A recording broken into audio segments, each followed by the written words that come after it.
Hello students, today we are discuss our chapter number 2, okay, and the name of this chapter is कोशिका तथा उत्तक। ठीक है, चलिए स्टार्ट करते हैं। सभी सजीव बहुत छोटी छोटी जीविक इकाइयों से बनती हैं, मतलब जो आपके एक्टिव सेल्स होते हैं उनसे बनती हैं, जिन्हें हम कोशिकाएं कहते हैं। कोशिका किसी प्राणी का सबसे निचला तल है। कोशिकाएं वह अद्भुत इकाई कही जाती हैं जिनसे जीवन बने होते हैं, मतलब जिन सेल से मिलकर हमारा जीवन बनता है। ठीक है, मानव शरीर लाखों कोशिकाओं से बना हुआ है, अतः कोशिका एक आधारभूत रचना है जो किसी जीव की सभी जीव प्रक्रियाओं को करती है। ठीक है, नेक्स्ट है कोशिका की खोज किस प्रकार हुई, किसने की। ठीक है, तो कोशिका की खोज एक अंग्रेज वैज्ञानिक रॉबर्ट हुक ने 1665 ईस्वी में की थी। उसने अपने सूक्ष्मदर्शी से छाल के टुकड़ों का निरीक्षण किया। छाल को ऐसा नहीं देखा जा सकता, ठीक है, बिना आप नेक्ड आई से नहीं देख सकते, जैसे कि यह ठोस रचना थी। उसने पाया कि छाल के पास कॉर्क बॉक्स जैसे खंड से बनी थी, मधुमक्खी के छत्ते जैसे संरचना बना रही थी। उसने इन खंडों को कोशिका नाम दिया। ठीक है, उसने अपने प्रयोग को लंदन की रॉयल सोसाइटी के वैज्ञानिकों के सामने प्रदर्शित किया। ठीक है, हम अपने चारों ओर कई किस्म के प्राणी देखते हैं, और ये प्राणी या तो पौधे हैं या जंतु होते हैं, जो आकार, आकृति व देखने में परस्पर भिन्न होते हैं। ये प्राणी कई क्रियाएं करते हैं, जैसे श्वसन, गति, पोषण, प्रजनन आदि। पौधों में पत्तियां भोजन बनाने का कार्य करती हैं, जबकि जंतुओं में भोजन मुंह द्वारा ग्रहण किया जाता है। ठीक है, कुछ प्राणियों जैसे अमीबा है, बैक्टीरिया के शरीर में केवल एक ही कोशिका होती है, और ये एक कोशीय जीव जो हैं कहे जाते हैं। ठीक है, जबकि अधिकतर पौधों और जंतुओं में लाखों कोशिकाएं होती हैं, जिन्हें बहुकोशिकीय जीव आप कहते हैं। एक कोशिकीय जीवों की जो एकल कोशिका है तथा बहुकोशीय जीवों की अनेक कोशिकाएं सभी जीवन प्रक्रियाएं करती हैं। ओके, बहुकोशिकाएं जो होती हैं वो जीव प्राय अपेक्षाकृत अधिक जटिल होते हैं, क्योंकि वे सभी जीवन प्रक्रियाएं जो हैं वो प्रदर्शित करते हैं। ठीक है, नेक्स्ट आता है हमारे कोशिकाओं के गुण क्या क्या होते हैं। तो सबसे पहला है कोशिकाएं जो हैं वो विभिन्न आकार व आकृति की होती हैं। बहुत कुछ सूक्ष्मदर्शी, मतलब बहुत ही छोटे जो होते हैं, और कुछ जो है वो दीर्घ रूप में होती हैं। छोटे बैक्टीरिया का आकार 0.1 से 0.5 माइक्रोन व्यास में होता है। जंतुओं में सबसे बड़ी कोशिका जो है वो व्यास में 135 मिलीमीटर इंटू 170 मिलीमीटर होती है। शुतुरमुर्ग के अंडे जैसी होती है, मतलब बहुत ही ज्यादा छोटी होती है। ठीक है, विभिन्न कोशिकाएं आकार में भिन्न भिन्न होती हैं। यह अंतर मुख्यतः कोशिकाओं की भिन्न क्रियाओं के कारण ही होता है। ठीक है, कोशिकाएं जो हैं वो आपके असत नली के आकार की, त्रिकोणीय, अंडाकार, वृत्तीय, शंक्वाकार, लंबी या फिर सर्पिलाकार हो सकती हैं। ठीक है, कोशिका का आकार एक शरीर से दूसरे शरीर या फिर एक प्राणी से दूसरे प्राणी में बदलता रहता है, चेंज होता रहता है। उदाहरण के लिए अमीबा की कोशिका असत होती है, लेकिन यूग्लिना या फिर आप पैरामीशियम की कोशिका जो है वो लंबी होती है। क्लियर। सेकंड है कोशिकाएं ऊर्जा प्राप्त करने के लिए भोजन एकत्रित करती हैं, शरीर से अपशिष्ट पदार्थ का उत्सर्जन करती हैं। ठीक है, ऑक्सीजन ग्रहण करती हैं तथा नए जीवित जो पदार्थ हैं उनको उत्पन्न करती हैं। क्लियर। ये आवश्यक रसायन बनाती हैं और जल संतुलन को बनाए रखती हैं। पर्यावरण में जो परिवर्तन से क्रिया करती हैं तथा अन्य कोशिकाओं से प्रजनन भी करती हैं। ठीक है, नेक्स्ट हमारा है वस्तुओं को आवृद्धित करने हेतु उपयोग वाले यंत्र कौन कौन से होते हैं। ठीक है, तो कोशिका के बाह्य परीक्षण में से हम केवल इसके विभिन्न भागों को देख सकते हैं। उदाहरण के लिए पौधों के जो बाह्य परीक्षण से हम केवल इसके विभिन्न भागों को देख सकते हैं। ओके, जैसे जड़, तना, पत्तियां, फूल आदि ये सब होते हैं। मनुष्य में हम सिर, मुंह, भुजाएं हैं, टांगे, छाती आदि देख सकते हैं, लेकिन कुछ विशेष उपकरणों की सहायता से हम सजीवों के जो विभिन्न भागों के आंतरिक संरचना है उन्हें भी देख सकते हैं। ठीक है, यह विभिन्न भागों के पतले व सूक्ष्म खंड बनाकर किया जा सकता है। ओके, तथा कुछ उपकरणों की सहायता से, जो कुछ उपकरण होते हैं आपके, इनकी सहायता से निरीक्षण करके किया जा सकता है। ठीक है, हैंड लेंस जो है एक ऐसा उपकरण है जो किसी पौधे के विभिन्न भागों का अध्ययन करने में प्रयोग किया जाता है। ओके, फिर आता है सूक्ष्मदर्शी, तो एक दूसरा उपकरण आता है सूक्ष्मदर्शी भी। ठीक है, जो सजीवों को आंतरिक संरचना के साथ साथ सूक्ष्म जीवों का अध्ययन करने में भी प्रयुक्त होता है। क्लियर। फिर आता है आपका हैंड लेंस। तो हेड लेंस क्या है? हेड लेंस एक कांच है, ठीक है, जो दोनों ओर से उत्तल होता है, अतः इसे बाई कॉन्वेक्स लेंस भी कहा जाता है। ओके। प्राय हैंड लेंस जो है एक फ्रेम में जड़ा होता है जिसमें एक हैंडल भी लगा हुआ होता है, जो आपका ये वाला हैंडल है, ठीक है। कुछ वस्तुएं हैंड लेंस की सहायता से अधिक बड़ी नहीं हो सकती, मतलब वो ज़्यादा बड़ी नहीं हो सकती। बहुत सूक्ष्म संरचनाओं को देखने हेतु हमें एक सूक्ष्मदर्शी की आवश्यकता होती है, ज़रूरत होती है। सूक्ष्मदर्शी में एक से अधिक लेंस जो हैं वो होते हैं, और यह ऐसा उपकरण है जो उन सूक्ष्म वस्तुओं को देखने में प्रयोग किया जाता है, ठीक है, जिन्हें सीधे आंखों से या हैंड लेंस से भी नहीं देख सकते हम लोग। ओके। नेक्स्ट है सूक्ष्मदर्शी की संरचना कैसे हुई। तो सूक्ष्मदर्शी में ऊपरी नलिकार भाग होता है जिसे बॉडी ट्यूब आप कहते हैं। इसके दोनों सिरों पर उत्तल लेंस भी होते हैं, ठीक है। ऊपरी भाग एक आवर्धनकारी लेंस होता है जिसे नेत्रिका आप कहते हैं, ठीक है। निचले भाग में एक स्थान होता है जहां 2 या 3 आवर्धनकारी लेंस जुड़े होते हैं और ये अभिदृश्यक कहलाते हैं। अभिदृश्यक लेंस को विभिन्न क्षमता होती है, उनकी मतलब क्षमता बहुत ज्यादा होती है, कैपेसिटी, जैसे 5x, 10x, 40x, ये सब, ठीक है। वस्तु के परीक्षण के लिए इसे अभिदर्शक के नीचे एक कांच के टुकड़े पर रखा जाता है। ओके। दर्पण से होते हुए प्रकाश को उस वस्तु पर डाला जाता है और वृद्ध समायोजन पेंच की सहायता से बॉडी ट्यूब को ऊपर नीचे करके हम नेत्रिक द्वारा वस्तु को स्पष्ट देख सकते हैं। ओके। ये जो आपका माइक्रोस्कोप है इसके थ्रू। क्लियर। फिर आती है कोशिका की संरचना कैसे होती है, वो बनती कैसे है, ठीक है। तो सजीवों की कोशिकाओं की तुलना किसी इमारत की ईंटों से की जा सकती है, ठीक है। जैसे ईंट किसी इमारत की आधारभूत इकाइयां हैं, वैसे ही जो कोशिकाएं हैं वो किसी सजीव की आधारभूत संरचनात्मक इकाइयां होती हैं। ओके। जैसे इमारतें परस्पर आकार व आकृति में भिन्न होती हैं, वैसे ही प्राणी जो है वो भी परस्पर भिन्न होते हैं, अलग अलग होते हैं। कोशिकाएं जो है वो लाखों वर्षों से जीवित होती हैं, परंतु उनके जो सूक्ष्म आकार के भाग हैं वो 17वीं शताब्दी से पहले नहीं देखे गए थे, ठीक है। कोशिकाओं के जो बड़ा होने पर भी ये इतनी सूक्ष्म होती हैं कि इन्हें बिना किसी उपकरण के आंखों से सीधा हम नहीं देख सकते, ठीक है।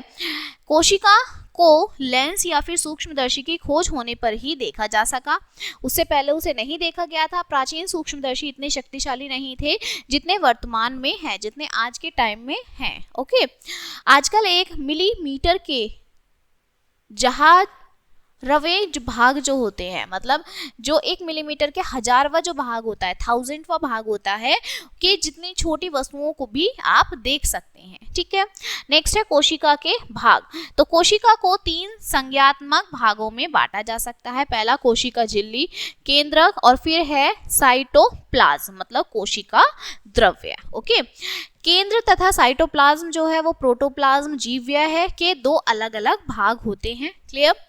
चलिए, कोशिका के सजीव अंग। तो सबसे पहले आती है हमारी कोशिका झिल्ली, ठीक है। कोशिका झिल्ली को प्लाज्मा झिल्ली भी कहते हैं। ये बहुत पतली होती है और बहुत लचीली होती है, फ्लेक्सिबल होती है, जो कोशिका का बाहरी भाग होती है। इसमें सूक्ष्म जो है छिद्र होते हैं जो पदार्थ को कुछ ही अंदर जाने देते हैं तथा कोशिका को जीवित रखते हैं। ओके। इसलिए इसे अर्ध पारगम्य झिल्ली भी आप कहते हैं। क्लियर। कोशिका जो है वो झिल्लियां प्रोटीन लिपिड से मिलकर बनी होती हैं, मतलब प्रोटीन से मिलकर बनी होती हैं, और ये झिल्ली को एक तेलीय परत प्रदान करती हैं, मतलब ऑयली जो सरफेस है वो प्रदान करती हैं। कोशिका के प्रोटीन व लिपिड दोनों गति कर सकते हैं तथा कोशिका जो है वो झिल्ली को कोशिका का एक गतिशील भाग बनाते हैं। क्लियर। कई जो बहु कोशिकाएं हैं, मतलब बहुत सारी जो कोशिकाएं हैं, वो प्राणियों की झिल्लियां बहुत लचीली होती हैं, बहुत फ्लेक्सिबल होती हैं तथा अपना आकार जो है वो बदल सकती हैं, अपना साइज जो है वो चेंज कर सकती हैं। बहुकोशिकीय प्राणियों की जो कोशिका है वो झिल्लियां गति करती हैं, मूवमेंट करती हैं। ओके। और जब किसी सजीव की जीवित कोशिका इससे हटती है तो वह क्या हो जाता है, मर जाता है, वो डाइड हो जाता है। क्लियर। पादप कोशिकाओं में जो प्लाज्मा झिल्ली के बाहर निर्जीव संचयन होता है जिसे कोशिका भित्ति आप कहते हैं। ठीक है, ये प्राय सेलुलोज से बनी होती है। कोशिका भित्ति से पादप कोशिका को कठोर व स्थिर आकार प्राप्त होता है, एक पर्टिकुलर शेप उसे मिलती है और सेलुलोज पौधों को सहारा देने में ये मदद भी करती है, अतः यह ऊपर की ओर जो है वो वृद्धि करती है। क्लियर। इसी में हमारा नेक्स्ट आता है केंद्रक। तो केंद्रक जो है वो कोशिका का सबसे महत्वपूर्ण तथा सबसे बड़ा भाग होता है, पार्ट होता है। यह गोलीय तथा घना अंक है। ठीक है, यह प्राय कोशिका के केंद्र के ही पास होता है, बिल्कुल मिड पॉइंट पे होता है और यह आकार में अंडाकार, असत या फिर पॉलीयुक्त आदि आकार का हो सकता है। प्राय जो अधिकांश कोशिकाएं हैं उनमें एकल केंद्र होता है, लेकिन मानव यकृत तथा कुकुरमुत्ता में ये 2 या 2 से अधिक होती हैं। ठीक है, मनुष्य की लाल जो रक्त कणिकाओं में कोई केंद्रक नहीं मिलता। ठीक है, एक छिद्रयुक्त केंद्रिका जो है वो झिल्ली द्वारा शरीर के शेष भाग से केंद्रक पृथक किया जा सकता है, उसे हम अलग कर सकते हैं। कुछ निश्चित पदार्थ इस झिल्ली से होकर गुजरते हैं जब वे केंद्रिका तथा कोशिका द्रव्य में जाते हैं। ओके, कुछ बड़े जो कण हैं जो छिद्रों से होकर गुजरते हैं और जो केंद्रक है आपका कोशिका, उसका नियंत्रण केंद्र होता है। क्लियर। केंद्रक जो है वो झिल्ली के अंदर केंद्रक का द्रव्ययुक्त भाग होता है जिसे केंद्रक द्रव्य आप कहते हैं, तथा एक द्रव्यमान युक्त पदार्थ भी ये होता है जिसे क्रोमेटिन कहा जाता है। ओके, कोशिका जो है वो विभाजन के द्वारा क्रोमेटिन पदार्थ के द्रव्यमान के रूप में नहीं बचता, लेकिन अलग जो इसकी संरचना है वो बनाता है। क्लियर, जिन्हें क्रोमोसोम्स आप कहते हैं। क्रोमोसोम्स में जीन होते हैं जो कोशिका के पृथक गुणों को नियंत्रण करते हैं। केंद्रक में 1 या 2 छोटी संरचनाएं होती हैं जिन्हें आप केंद्रिकाएं भी कहते हैं। क्लियर। नेक्स्ट आता है साइटोप्लाज्म या फिर कोशिका द्रव्य। ओके, तो साइटोप्लाज्म कोशिका झिल्ली या केंद्रीय झिल्ली के बीच स्थित कोशिका का द्रव्य युक्त भाग होता है। ठीक है, साइटोप्लाज्म या कोशिका द्रव्य में घुले हुए पदार्थ या फिर विभिन्न प्रकार की जो संरचनाएं हैं, चाहे वो सजीव हैं चाहे वो निर्जीव हैं, इस पर तैरते रहते हैं, फ्लोटिंग करते हैं। ठीक है, नेक्स्ट है कोशिका द्रव्य के अब भाग क्या होते हैं। अब इनके भी पार्ट्स होते हैं। तो जो कोशिका द्रव्य है के भाग निर्जीव तथा किसी निश्चित यंत्र के बिना होते हैं। एकत्रित भोजन तथा घुले हुए पदार्थ साइटोप्लाज्म में पाए जाते हैं, जो क्या है, निम्नलिखित हैं। जैसे सबसे पहले है आपका ग्लाइकोजन कणिकाएं। ओके, तो जो आपका ग्लूकोजन कणिकाएं हैं वो केवल जंतु कोशिकाओं में पाई जाती हैं। ये मुख्यतः यकृत तथा पेशीय कोशिकाओं में ही पाई जाती हैं। क्लियर। सेकंड आता है स्टार्च कण। ठीक है, तो जो स्टार्च कण है वो पादप कोशिकाओं में मुख्यतः एकत्रीकरण अंग जैसे आलू, अदरक, चावल, मक्का, इन सब में पाए जाते हैं। क्लियर। थर्ड आता है वसा कण। ठीक है, तो जो वसा कण है वो जंतुओं की एडिपोज कोशिकाओं में, नारियल में, एंडोस्पर्म तथा सरसों व अखरोट में, कोटलीडन में पाए जाते हैं। क्लियर। फोर्थ है आपका खनिज लवण। तो खनिज लवण जो है वो विभिन्न पादप कोशिकाओं में पाए जाते हैं। ओके, नेक्स्ट है आपका रिक्तिकाएं। अब ये रिक्तिकाएं क्या होती हैं? तो कोशिका के अंदर जो होने वाली विभिन्न प्रक्रियाएं हैं उसके फलस्वरूप कुछ रासायनिक उत्पाद कोशिका में जम जाते हैं। ठीक है, ये कोशिका द्रव्य में उपस्थित स्वच्छ क्षेत्रों या फिर स्थानों पर ही पाए जाते हैं। ओके, ये स्वच्छ स्थान जो एक झिल्ली से घिरे रहते हैं इन्हें रिक्तिकाएं आप कहते हैं। जंतु कोशिकाओं में प्राय कोई रिक्तिकाएं नहीं होती। ठीक है, और यदि उपस्थित हैं तो ये आकार में बहुत ही छोटी होती हैं तथा पादप कोशिकाओं की अपेक्षा इनकी जो संख्या है वो बहुत ही ज्यादा कम होती है। क्लियर। पादप कोशिकाएं आकार में बड़ी होती हैं तथा संख्या में बहुत ही ज्यादा होती हैं। अमीबा में रिक्तिकाएं जो भोजन कणों को एकत्रित करती हैं और खाद्य रिक्तिकाएं जो हैं वो कहलाती हैं। ठीक है, नेक्स्ट आता है सिलिया तथा कशाभिकाएं। ठीक है, तो कुछ जो प्राणी होते हैं में कोशिकाओं पर उनके जो बाहरी पृष्ठ पर उभार होता है। ठीक है, जो प्राणियों या फिर कोशिकाओं को गति करने में सहायक होते हैं, उनकी हेल्प करते हैं। ठीक है, जबकि सीलिया जो है वो लंबाई में छोटे तथा कशाभिकाएं लंबी उभार युक्त होती हैं। सीलिया जो है वो पैरामीशियम में पाई जाती हैं। ठीक है, और जबकि जो आपकी कशाभिकाएं हैं वो प्राय युगलिना तथा क्लेमाइडोमोनास में पाई जाती हैं। क्लियर। नेक्स्ट आता है आपका जीव द्रव्य। ओके, तो गाढ़ा आपका जेली के जैसा पदार्थ होता है जो कोई कोशिकाओं से बना होता है, जिसे जीव द्रव्य आप कहते हैं। जीव द्रव्य कोशिका के अंदर जो है वो सजीव पदार्थ है, ठीक है। इसमें दो अलग अलग क्षेत्र हैं, केंद्र का द्रव्य तथा कोशिका द्रव्य। केंद्रक के अंदर जो जीव द्रव्य है वो केंद्रक द्रव्य है, तथा केंद्र के बाहर जो कोशिका द्रव्य है वो जीव द्रव्य होता है, ठीक है। ये दोनों भाग कोशिका के अंदर स्थित पर निर्भर करते हैं। क्लियर। फिर आता है पादप तथा जंतु कोशिका के बीच उभयनिष्ठ गुण क्या होते हैं, ठीक है। तो सबसे पहले है, दोनों में जो केंद्रक उपस्थिति है वो होती है, दोनों में प्लाज्मा झिल्ली उपस्थित होती है, दोनों में माइटोकॉन्ड्रिया उपस्थित होती है, ठीक है, और दोनों में अंत प्रद्रव्यी जालिका, ठीक है, गल्जिकाएं, लाइजोसोम तथा राइबोसोम्स उपस्थित होते हैं, ठीक है।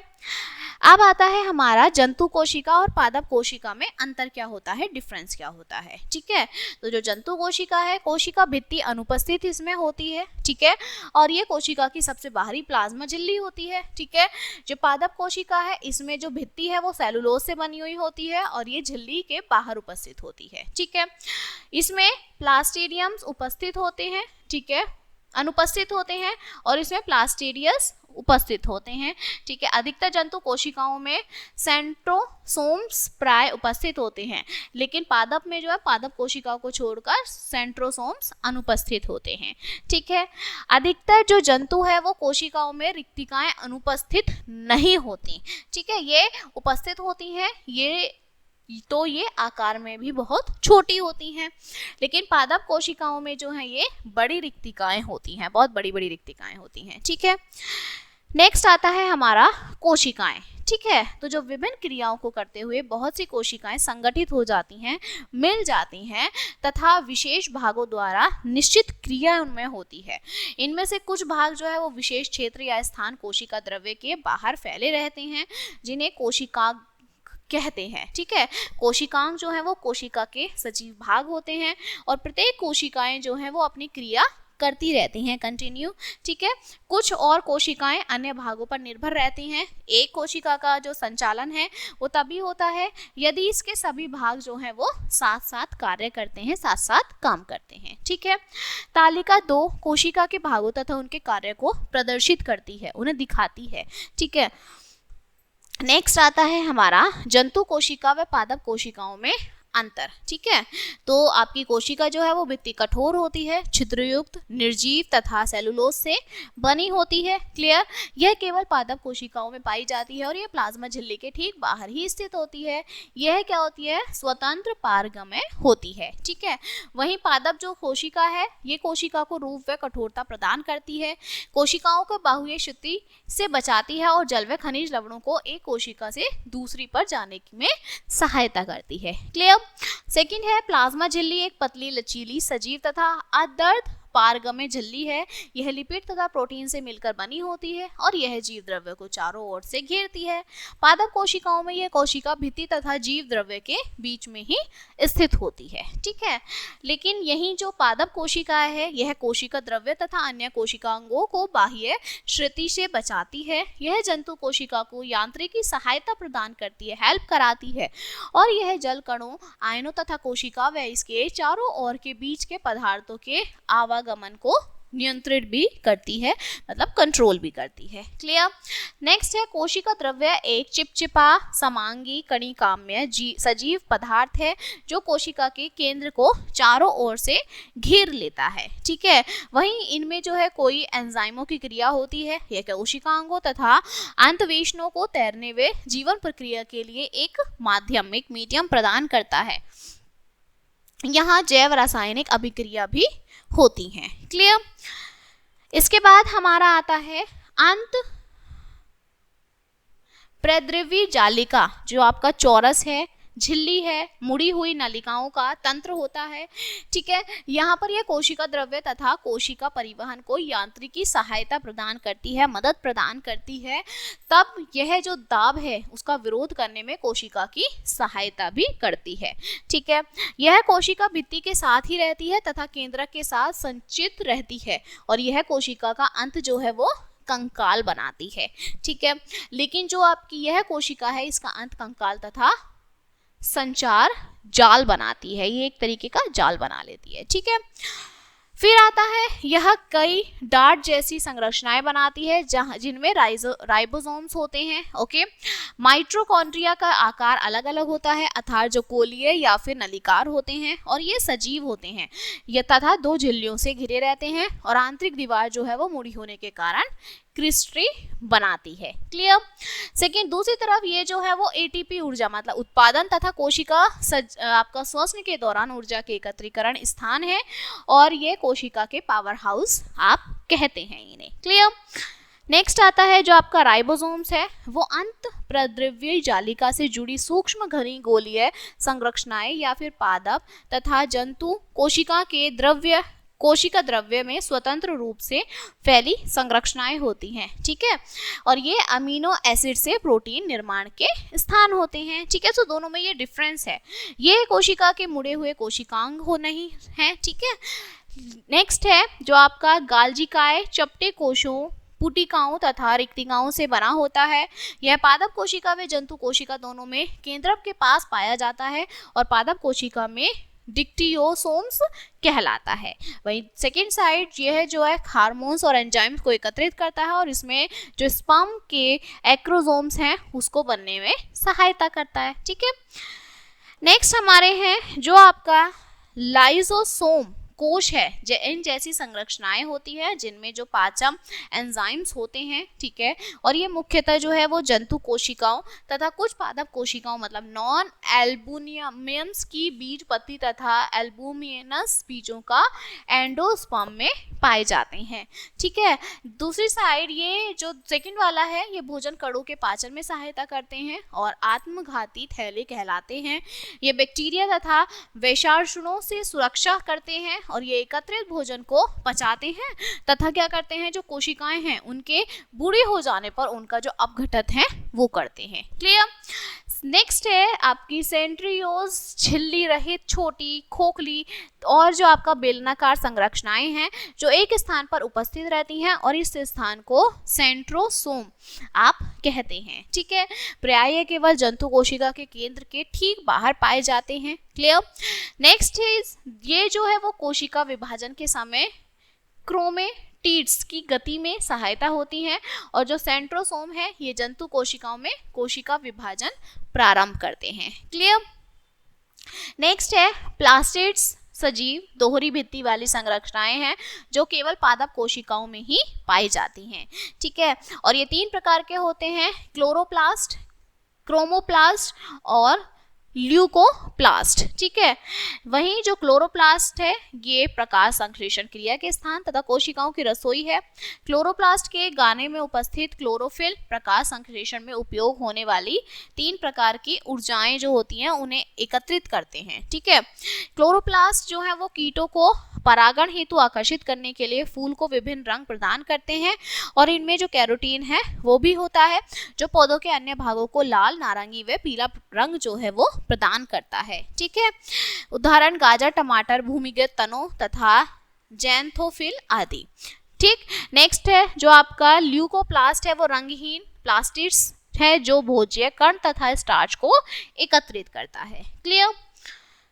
नेक्स्ट आता है केंद्र जो है वो एक घना तथा गोलीय सजीव अंग होता है जिसमें जो पैतृक है पदार्थ आपका क्रोमोसोम्स होते हैं और ये प्राय कोशिका के केंद्र में ही उपस्थित रहता है, ठीक है। केंद्र द्रव्य जो है वो विलंबित केंद्रक का तथा क्रोमोसोम्स इसमें उपस्थित होते हैं और यह है अर्ध पारगम्य दोहरी परत वाली छिद्र युक्त केंद्रिका झिल्ली से घिरा रहता है, ठीक है। यह कोशिकाओं की सभी प्रक्रियाओं के साथ साथ कोशिका विभाजन को नियंत्रित करता है और यह अगली संतति में पृथक गुणों या फिर जीन्स को पहुंचाता है, क्लियर। लास्ट है जो रिक्तिका है उसमें एक निर्जीव सुस्पष्ट गुहा होती है जिनमें जलीय कोशिका द्रव्य रहता है। प्रायः यह पादप कोशिकाओं में पाई जाती है और रिक्तिका की जो बाहरी परत है उसको टोनोप्लास्ट कहते हैं। यह प्लाज्मा झिल्ली की एकल परत होती है, ठीक है। नेक्स्ट इज यह जाल खनिज लवणों और भोजन शर्करा के रूप में तथा अपशिष्ट पदार्थों को क्या करती है, एकत्रित करती है, ठीक है। तो ये हमारा दोनों का डिफरेंस था, ओके। नेक्स्ट है कोशिकाओं में विभिन्नता कैसे होती है, अलग अलग कैसे होती हैं, ठीक है। तो सभी कोशिकाएं एक जैसी नहीं होती, संरचनाएं जैसे केंद्रक, माइटोकॉन्ड्रिया, कोशिका द्रव्य तथा सभी कोशिकाओं में उभयनिष्ठ होती हैं, परंतु एक कोशिका की जो आकार है, रूप वह घटकों में बहुत ज्यादा भिन्नता देखते हैं आप, ठीक है। ये गुण उन क्रियाओं से संबंधित है जो कोशिका करती हैं। एक कोशीय प्राणियों में सभी जो जीवन प्रक्रियाएं हैं जैसे पोषण, श्वसन, उत्सर्जन, वृद्धि तथा प्रजनन वो आपकी एकल कोशिका द्वारा ही होती है, ठीक है। जबकि बहुकोशीय जीवों में ये प्रक्रियाएं जो है वो बहुकोशीय जीवों के ये गुण श्रम विभाजन कहलाते हैं, क्लियर। नेक्स्ट आता है कोशिका जो है उसका एक समूह अपने आकार, आकृति तथा अन्य गुण जो कि उनकी प्रक्रिया पर निर्भर करते हैं में भिन्नता प्रदर्शित करते हैं, उन्हें अलग अलग दिखाते हैं, ठीक है। नेक्स्ट है कोशिका का आकार, ठीक है। तो कुछ पादप व जंतु जो है वो कोशिकाएं सीधी आंखों से बनी बिना उपकरण में दिखाई देती हैं, परंतु अधिकतर कोशिकाएं केवल सूक्ष्मदर्शी से ही दिखाई देती हैं। उदाहरण शुतुरमुर्ग का अंडा सबसे बड़ी जंतु कोशिका है, ठीक है। यह 170 × 135 मिलीमीटर जितना बड़ा होता है। बैक्टीरिया, माइक्रोप्लाज्मा कोशिकाएं सबसे छोटी कोशिकाएं हैं। ये बैक्टीरिया जो है आकार में लगभग 0.1 माइक्रोन मतलब 1 मिलीमीटर का 10,000वां भाग होती हैं, क्लियर। पौधों में शैवाल कोशिकाएं बहुत बड़ी होती हैं, जैसे शैवाल को एसिटाबुलेरिया कहा जाता है। यह एक कोशीय जीव मतलब एकल कोशिका से बना होता है जो लंबाई में 10 सेंटीमीटर होती हैं, ठीक है। पौधे जैसे जूट व सन के रेशे कुछ सेंटीमीटर लंबे होते हैं, ओके। हमारे शरीर में जो तंत्रिकाएं हैं वो कोशिकाएं सबसे बड़ी होती हैं, लगभग 90 माइक्रोमीटर, ठीक है। और कुछ यंत्रिका कोशिकाएं जो हैं वो 1 मीटर से भी लंबी होती हैं, क्लियर। कुछ रुधिर कोशिकाएं सबसे छोटी होती हैं और एक जीवित रुधिर कोशिका लगभग 9 माइक्रोन मतलब 9 × 10⁻⁻6 मिलीमीटर होती है। अधिकतर अन्य कोशिकाएं जैसे आंत, वृक्क, यकृत आदि व्यास में 20-30 माइक्रोन के बीच ही होती हैं, ठीक है। मुर्गी के अंडे में बीज का पीतला भाग जो होता है जिसे जर्दी कहते हैं, सफेद एल्बुमिन से ढका रहता है। पीली जर्दी एक कोशिका प्रदर्शित करती है, ठीक है।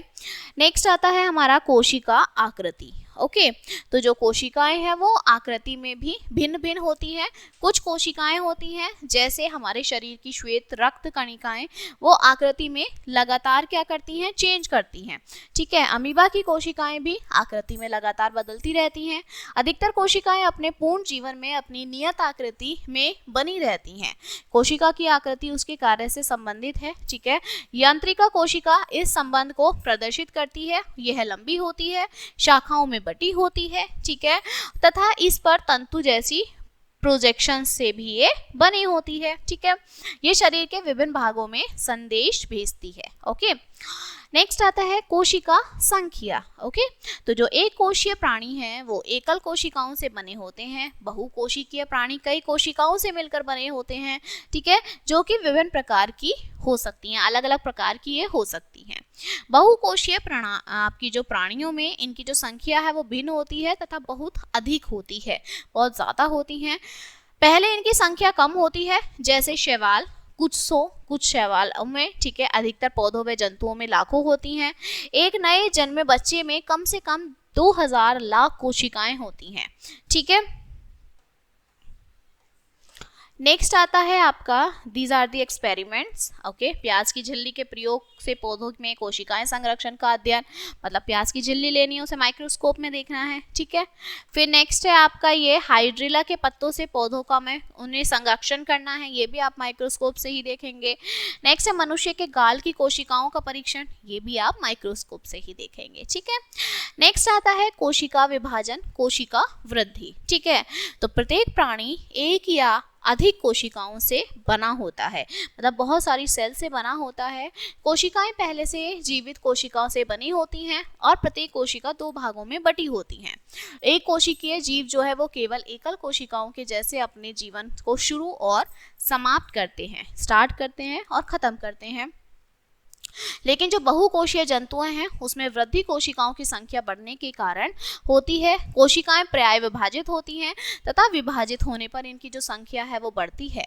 यही प्रक्रिया कोशिका विभाजन कहलाती है। ठीक है, कोशिका जो है विभाजन में एक कोशिका जो है वो दो भागों में बटी हुई होती है। ठीक है, विभाजित कोशिका को मात्र कोशिका भी कहते हैं तथा उत्पन्न कोशिकाएं जो है वो संतति कोशिका कहलाती हैं। ठीक है, कोशिका जो है वो वृद्धि करके पुरानी हो जाती हैं तथा मर जाती हैं और विभाजन द्वारा उत्पन्न होकर इन कोशिकाओं के स्थान पर जो नई कोशिकाएं हैं वो आ जाती हैं। क्लियर।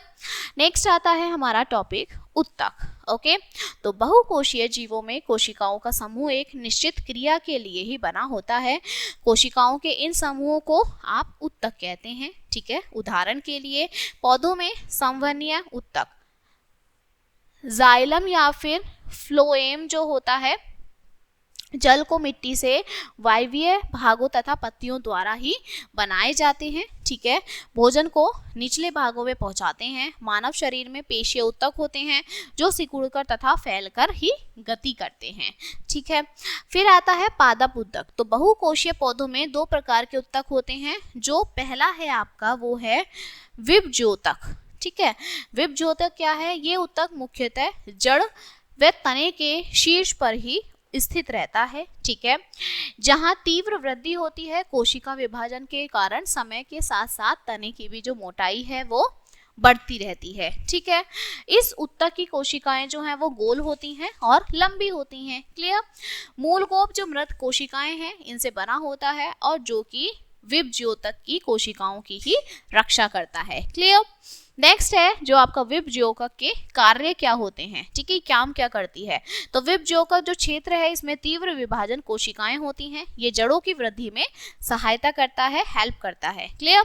नेक्स्ट है वृद्धि के क्षेत्र में जो कोशिकाएं होती हैं जो जड़ की लंबाई में वृद्धि करती हैं। ओके, और लास्ट है व्यस्तता के क्षेत्र में कोशिकाएं जो होती हैं जो चारों ओर स्थायी उत्तकों का ही निर्माण करती हैं। क्लियर। सेकंड आता है हमारा स्थायी उत्तक। ओके, तो स्थायी उत्तक क्या है? स्थायी उत्तकों का जो विकास है वो विभज्योतिकाओं से होता है। ओके, तो कह सकते हैं आप विभज्योतिकाओं का पार्ट होते हैं, परंतु जो इनकी कोशिकाएं हैं वो विभज्योतिकाओं की अपेक्षा लंबी होती हैं, बड़ी होती हैं। क्लियर। इनकी जो कोशिका है वो विभाजन की शक्ति को नष्ट हो जाती है। ठीक है, स्थायी उत्तक की जो निम्नलिखित होते हैं जैसे सरल उत्तक। ओके, सेकेंड है आपका जटिल उत्तक। ओके, तो फर्स्ट देखते हैं सरल उत्तक तीन प्रकार के होते हैं, मृदुतक, स्थूकोण उत्तक और द्रोणोत्तक उत्तक। सरल उत्तक जो है केवल एक ही प्रकार की कोशिका से बने होते हैं। क्लियर। नेक्स्ट है मृदुतक, पौधों के विभिन्न भागों से बने होते हैं जैसे तड़ है, जड़ है, आपका तना है, पत्तियां हैं, फूल है। ठीक है, नेक्स्ट है जो मृदुतक है उसके प्रमुख भाग प्रकाश संश्लेषण में ही हिस्सा लेते हैं। ओके, फिर आता है आपका द्रोणोत्तक जो है वो द्रवी बीजपत्री पौधों के एपिडर्मिस तथा संवहन बंडलों के में ही पाए जाते हैं और ये पौधों के विभिन्न भागों को मजबूती जो है प्रदान करते हैं। क्लियर। नेक्स्ट आता है जो स्थूल कण है, उस उत्तक जो है वो द्विबीजपत्री तनों, पत्तियों के पर्णवृंत, फूल, टहनियों आदि में पट्टी के रूप में ही पाए जाते हैं। जैसे एक पट्टी होती है और ये उत्तक जो है वो प्रकृति में लचीले होते हैं। ये नए तनों, शाखाओं और फूलों की टहनियों को शक्ति देते हैं, सहारा देते हैं। ठीक है, स्थूल कण कोशिकाएं जो है वो भोजन भी एकत्रित करती हैं, भोजन इकट्ठा करती हैं। क्लियर। सेकेंड आता है आपका जटिल उत्तक। तो ये जो उत्तक है ये कई प्रकार की कोशिकाओं से मिलकर बना होता है। ठीक है, इनका जो मुख्य कार्य है वो भोजन तथा जल को पौधों के विभिन्न भागों तक पहुंचाना होता है। ठीक है, वो पानी पहुंचाते हैं अलग अलग पार्ट्स में। जटिल उत्तकों को संवहन उत्तक भी आप कहते हैं। Clear. Now this is the difference between मृदुतक है, मृदुतक में, स्थूल कोण में और द्रोणोत्तक में आपके डिफरेंस हैं। ठीक है, तो सबसे पहले है ये सजीव कोशिकाओं से बने होते हैं। ठीक है, ये जो हैं वो सजीव कोशिकाओं से, स्थूल कोण भी सजीव कोशिकाओं से बनते हैं और जो द्रोणोत्तक है वो निर्जीव कोशिकाओं से बने होते हैं। क्लियर। सेकेंड है ये मुख्यतः नई जड़ों, तनों, पत्तियों, फूल तथा एपिडर्मिस, कॉर्टेक्स आदि में भी पाए जाते हैं। लेकिन जो स्थूल कोण है ये द्रव्य बीज पत्रिकाओं के एपिडर्मिस तनों, पत्तियों, फूलों, टहनियों में ये भी वहीं पाए जाएंगे।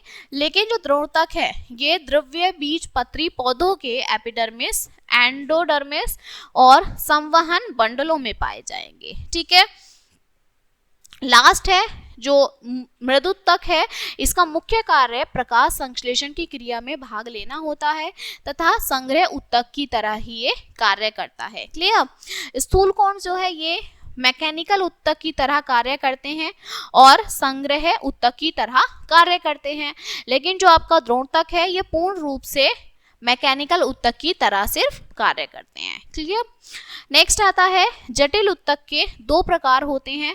फर्स्ट है आपका जाइलम या फिर दारू उत्तक, सेकेंड है फ्लोएम या फिर अधोवाही उत्तक। ठीक है, तो सबसे पहले है जाइलम या दारू उत्तक, तो यह जड़ों से भोज्य पदार्थ व जल पत्तियों में पहुंचाते हैं। सेकेंड है आपका फ्लोएम या फिर अधोवाही उत्तक, तो यह पत्तियों से तैयार भोजन को पौधों के अन्य भागों में पहुंचाता है, अलग अलग पार्ट्स में पहुंचाता है। ठीक है, जाइलम व फिर आपका फ्लोएम जो है ये परस्पर मिलकर, एक साथ मिलकर संवहन बंडल बनाते हैं और संवहन बंडल जो है वो जड़, तने व पत्तियों से विभिन्न प्रकार के व्यवस्थित होते हैं। ठीक है, नेक्स्ट आता है जंतु उत्तक क्या होता है। अब तो जंतु उत्तक के जो मुख्य प्रकार निम्नवत हैं। सबसे पहला है आपका एपिथीलियल उत्तक या फिर उपकला। ठीक है, तो उपकला जो है वो कोशिकाओं की पतली या सुरक्षा परत होती है और ये सभी कठोर भागों की बाहरी व भीतरी रेखाओं को ढकती रहती है, कवर करती है। उपकला की जो कोशिकाएं हैं वो एक दूसरे से इस प्रकार जुड़ी होती हैं कि इनके बीच में कोई स्थान नहीं होता, मतलब कोई थोड़ी सी भी इसके बीच में स्थान नहीं होता है। ठीक है, इनके जो आकार है, व्यवस्था है और कार्य के आधार पर इन्हें निम्नलिखित 4 प्रकार में बांटा जाता है। ठीक है, सबसे पहले स्तंभाकार उत्तक, ठीक है, रोमाभी उत्तक, शल्की उत्तक और ग्रंथील उपकला उत्तक। ठीक है, तो ये 4 पार्ट्स में हम इन्हें डिवाइड करते हैं। क्लियर? चलिए नेक्स्ट आता है एपिथियल उत्तकों या फिर उपकला के कार्य क्या क्या होते हैं। तो ये शारीरिक अंगों को ढककर उन्हें सुरक्षा प्रदान करते हैं। ठीक है, ये पाचक रस जो होता है उसको एकत्रित करते हैं और भोजन को पचाने में भी सहायता करते हैं। क्लियर? ये पचे हुए भोजन के अवशोषण जो है उनका कार्य करते हैं, वर्क करते हैं। लास्ट है त्वचा में एपिथियल जो उत्तक है वो पसीना उत्पन्न करके, मतलब पसीना उत्पन्न करते हैं तथा अपशिष्ट जो उत्पादों हैं उनसे छुटकारा पाते हैं। क्लियर? सेकंड आपका आता है संयोजी उत्तक। क्लियर? तो जो संयोजी उत्तक है ये विभिन्न उत्तकों व अंडों को जोड़ते हैं। ठीक है, कंबाइन करते हैं और विभिन्न प्रकार के संयोजी उत्तक जो है वो निम्नलिखित होते हैं। जैसे सबसे फर्स्ट है आपका टेंडन। ठीक है, जो टेंडन है ये मांसपेशियों को हड्डियों से जोड़ते हैं। ये रस्सी की भांति मजबूत होते हैं, स्ट्रॉन्ग होते हैं तथा एक प्रोटीन कोलेजन के बंधे हुए बंडलों से ये बने होते हैं। ठीक है, टेंडन जो है वो सुरक्षा उत्तकों की परत से ही ढके हुए होते हैं, कवर होते हैं। क्लियर? सेकेंड होता है आपके लिगामेंट्स। ओके, पीत तंतुतीय उत्तक जो है, ठीक है, ये खुरदुरे रेशे वाले उत्तकों की पट्टियां होती हैं जो शरीर के विभिन्न अंगों को जकड़े रहती हैं। जैसे हृदय है, हड्डियां हैं जो परस्पर आपस में जुड़े हुए रहते हैं। क्लियर? टेंडन और जो आपके लिगामेंट्स हैं ये अधिकतर अंगों को बांधे रखती हैं, उन्हें जोड़ के रखती हैं और ये रेशेदार संयोजी उत्तक कहलाती हैं। एक प्रकार का रेशेदार उत्तक, ठीक है, फिस्किया भीतरी संरचनाओं को त्वचा से ही जोड़ते हैं। ओके, एडिपोज उत्तक जो मानव वसा बनाता है और ये भी एक रेशेदार उत्तक होता है। ठीक है, थर्ड आता है आपका उपस्थि उत्तक। ठीक है, तो उपास्थि जो है आपका क्षेत्र विहीन, पारदर्शी तथा बिना सजीव वाहिनियों और आंतरिका उत्तकों वाला लचीला उत्तक होता है। इनमें एक मोटा अंतरकोशिकीय पदार्थ होता है जिसे मैट्रिक्स कहते हैं। उपस्थिक नाक, कान, सांस की नली, रीढ़ की हड्डी के बीच तथा लंबी हड्डियों के सिरों में पाई जाती हैं। ठीक है, उपास्थिक उत्तकों के कारण ही हम अपनी नाक और कान को हिला सकते हैं। ठीक है, नेक्स्ट आता है अस्थि। ठीक है। तो अस्थि जो है एक कठोर और छिद्र युक्त उत्तक होता है जिसमें रक्त नालिकाएं व तंत्रिका से रक्त की अच्छी आपूर्ति होती है। ठीक है। यह सजीव कोशिकाओं तथा अकार्बनिक लवणों के कठोर द्रव्यमान जैसे कैल्शियम फास्फोरस के यौगिकों को शक्ति प्रदान करते हैं, एनर्जी प्रदान करते हैं। कैल्शियम है आपका, फास्फोरस है, ये हड्डियों को कठोर बनाते हैं। ठीक है। फिर आता है आपका रक्त मतलब ब्लड। ठीक है। तो रक्त जो है वो एक तरल संयोजी उत्तक होता है। यहाँ कोशिकीय व द्रव्य भागों से बना होता है। रक्त के कोशिकीय भागों में लाल रक्त कणिकाएं जिसे RBCS कहते हैं और जो व्हाइट कलर की होती हैं व्हाइट ब्लड सेल्स मतलब WBCS तथा प्लेटलेट्स इन ये सब आती हैं। ठीक है। रक्त का मुख्य कार्य जो है वो बचे हुए भोज्य पदार्थ को शरीर के अलग अलग भागों में पहुंचाना होता है। क्लियर। थर्ड आता है पेशी उत्तक या फिर पेशियां। ठीक है। तो जो पेशी उत्तक है वो शरीर की पेशियां बनाती हैं। ठीक है। मांसपेशियों के सिकुड़ने व फैलने से शरीर की गति करने में सहायता मिलती है। पेशी उत्तक लंबी व बेलनाकार कोशिकाओं का एक बड़ा बंडल होता है। अंग जैसे हृदय, पेट, आंत, मूत्राशय तथा भुजा व टांगों की मांसपेशियां पेशीय उत्तक से ही बनी हुई होती हैं। क्लियर। पेशी उत्तकों का कार्य शारीरिक अंगों को मांसपेशियों के सिकुड़ने व फैलने द्वारा गतिमान बनाना होता है, मतलब उसे वर्किंग बनाना होता है। ठीक है। नेक्स्ट आता है पेशी उत्तकों के कार्य क्या क्या होते हैं। ठीक है। वो काम क्या क्या करते हैं। तो सबसे पहले है रेखित या ऐच्छिक पेशिकाएं। ठीक है। ये पेशियां जो हैं वो मनुष्य की इच्छा के नियंत्रण में होती हैं। हमारी टांगे हैं, भुजाएं हैं, वो रेखित पेशिकाओं के द्वारा ही गति करती हैं, मूवमेंट करती हैं। नेक्स्ट आता है अरेखित या फिर अनैच्छिक पेशियां। ठीक है। तो ये जो पेशियां हैं ये अपनी इच्छा अनुसार नियंत्रण नहीं होती। ओके। इन पर धारियां नहीं होती तथा ये चिकनी पेशियां भी कहलाती हैं।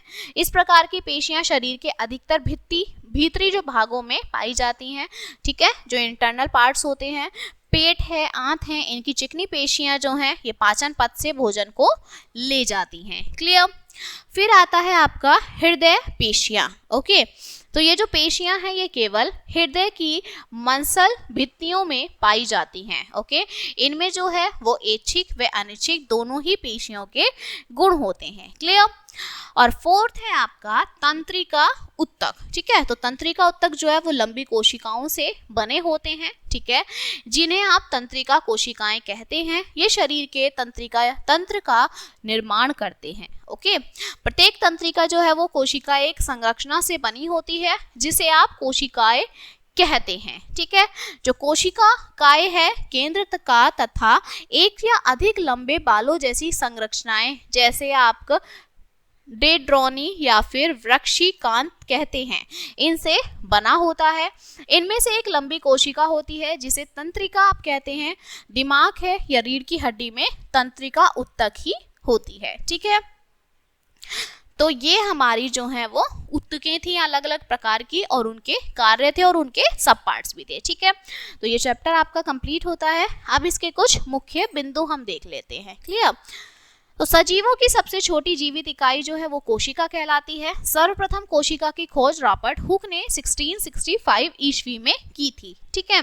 कोशिकाएं आकार व आकृति में भिन्न भिन्न होती हैं और कुछ कोशिकाओं को केवल सूक्ष्मदर्शी की सहायता से ही देखा जा सकता है, मतलब माइक्रोस्कोप से ही देखा जा सकता है। एक कोशिका के 3 भाग होते हैं, कोशिका झिल्ली, केंद्रक या फिर साइटोप्लाज्म। ओके। कोशिकाओं का जो समूह है जो किसी निश्चित क्रिया को करता है उसे आप क्या कहते हैं, उत्तक कहते हैं। ठीक है। और पादप उत्तक जो है वो 2 प्रकार के होते हैं। सबसे फर्स्ट है आपका विभयोजक उत्तक या और सेकंड है स्थायी उत्तक। ठीक है। तो ये चैप्टर आपका यहीं पर कंप्लीट होता है and I hope you will understand this chapter. We will meet on next chapter. Thank you.